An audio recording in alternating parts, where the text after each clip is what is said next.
Inferno is Van Damme's mega blockbuster movie where he finally gave us the two things we'd been waiting our whole lives for. Van Damme riding a badass motorcycle next to a coyote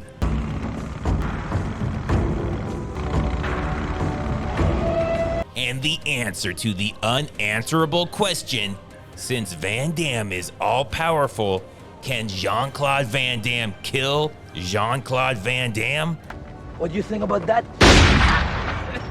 Before we can get an answer to that mind-blowing question, we get interrupted by this gang of redneck brothers who attack a highly intoxicated Van Damme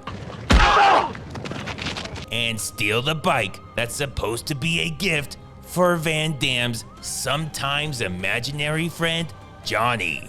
Postcard said you were bringing me a surprise. Is that it? They don't say it's the same character from Con Air. Sí, me dicen el Juanillo 23. 23 cargos de violación. Call me Johnny 600 if they knew the truth. But they also don't deny it, and he has the same name. You used to do it real good, Johnny. And is wearing the exact same outfit.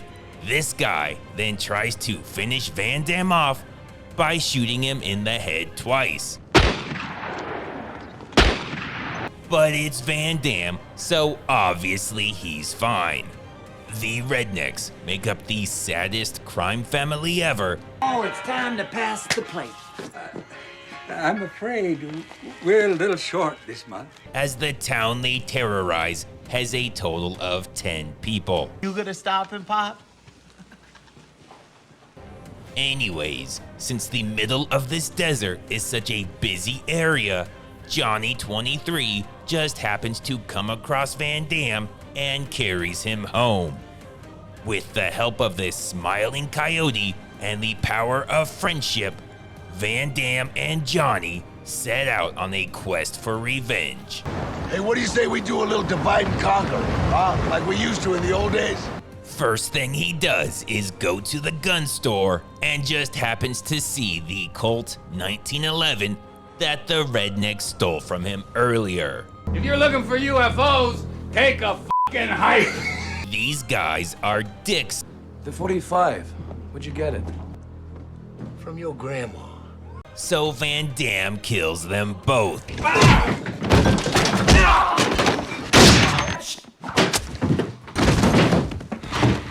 He also saves this old man who was chained up in the back.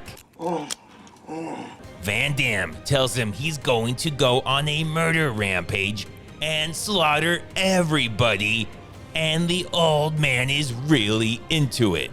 Go ahead and kill him. Yeah, wipe out the whole poisonous nest. His next stop is at a restaurant so he can get some delicious apple pie, I would like a piece of your famous apple pie. which is natural after committing a double murder. Katie Lomax. Rhonda Lomax. Reynolds. Don't worry about it, lady. It's Van Damme. He gets that a lot. He then meets Mr. Miyagi there, who offers his services as a handyman. I can use a handyman. Well, then I'm your handyman. Now, I'm not an expert on handymen, but they're not usually 70-year-old men wearing all white suits. They also typically do home repairs and not dead body disposal, but here we are. I'll tend to it straight away, sir. His method of disposing bodies is to just wrap them in plastic and then drop them off a cliff.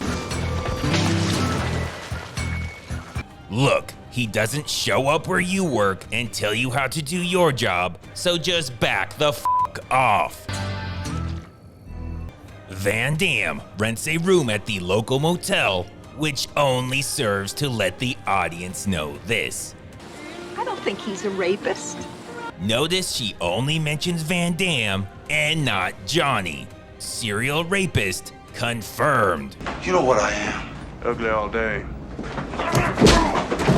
We're going to do our best to ignore that so Van Damme can finally put his plan into motion. He goes to the neighboring town and shoots up a rival gang's hangout and claims he was hired by the Redneck Brothers. My new boss. And who might that unfortunate person be?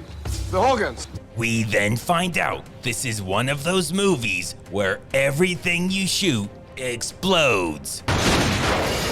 Anyways, the plan works so perfectly that he's able to be on the exact stretch of road where the gang catches up to the brothers and unload bullets into their car.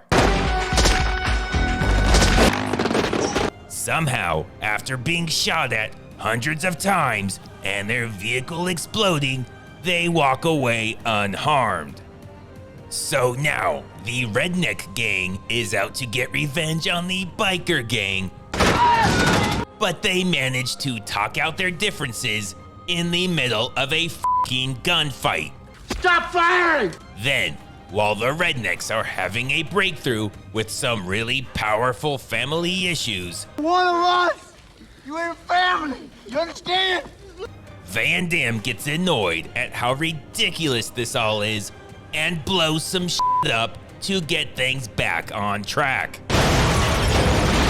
They immediately recognize the guy who's 300 yards away in the dark. Up in the tower! It's the guy from the Bombay! See how much he sticks out here? So, whatever. Johnny distracts everyone while Van Damme does some badass Van Damme kicks. And instead of shooting Johnny, they decide to hang him instead. Somehow, this doesn't break his neck, and the rope comes undone, and he falls to safety. You rejects can't do nothing right! God damn it, Johnny, that was stupid. So Van Damme picks him up and rides away. And even though his best friend is bleeding out on his bike, Van Damme still has some time to squeeze in a little fun. He makes a quick stop in Thailand and treats the audience to the most incredible display of dancing that the world has ever seen. It is recognized today as the most important scene in movie history.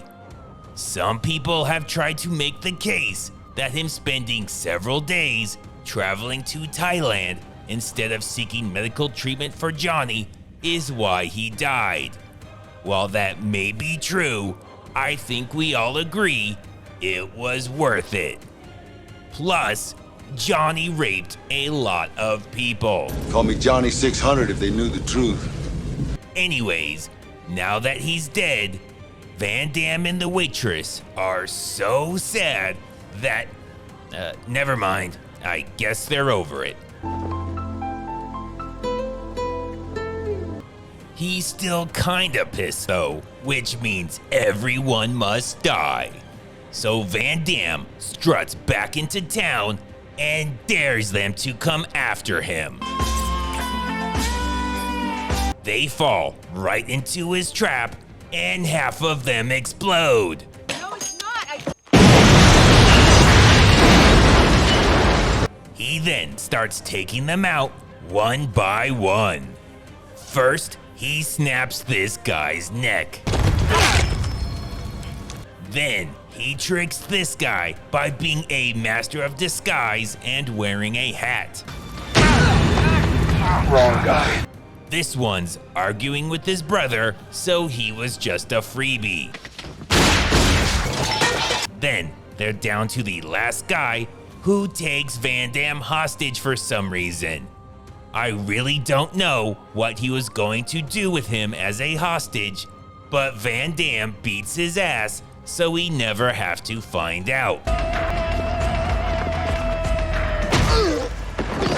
Van Damme then empties the magazine of the gun and throws it to the side instead of killing his last remaining enemy.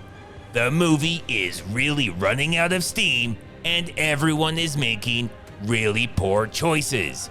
Since the brother has a spare magazine on him, he's about to take out Van Damme when the entire town shoots him instead. I got the busted! Army didn't give me a sharpshooter medal for nothing you're talking about. You're all blind! No. So, Miyagi makes sure none of these bodies will ever be discovered by again just dropping them down a hill. And Van Damme saves the town by blaming everything on aliens. If that's not insane enough, we find out Mr. Miyagi is having a baby with his 50-year-old wife. And she can see Van Damme's imaginary friend too. You see him too? I do now. We really don't care about any of that. We just want to see Van Damme kick and kill and Inferno delivered.